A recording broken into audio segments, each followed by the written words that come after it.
You may not feel like it, but invest in the inner life, in your spiritual life at this stage pays incredible dividends. And I can't stress the incredible more than incredible dividends.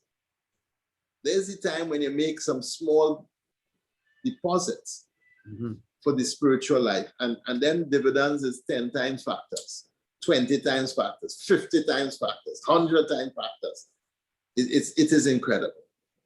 And that's why the staying, the waiting, the praying, changing the energy from trying to get what you need to trying to give what the other person needs, and making God the priority. That's why this is so vital and so important.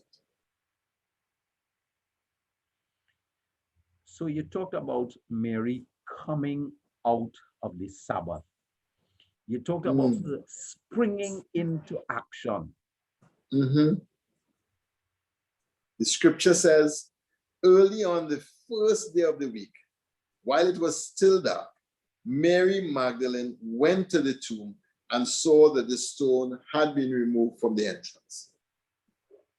Early in the morning, first day of the week, and it's still dark, and Mary is already at the tomb and realized that the stone was moved. Now, Mary was heading to the tomb asking herself, how am I going to move the stone? By the time she reaches, the stone is already moved. Why this is important is this is not a woman in depression. Okay? It's not a woman in depression. Remember her, we left her with her heart broken. Yeah. We left her in total desolation, in the dark night of the soul, in the darkest of darkest nights that she could have ever faced in her entire life. That's where we left her.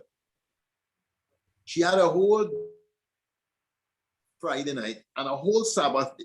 And the first moment when she is allowed by the law to travel the distance to the tomb, at that first moment, before it is even sunlight, Mary is back at the tomb with nard and with ointments to anoint the body. Stay, wait, and pray. Stay, wait, and pray.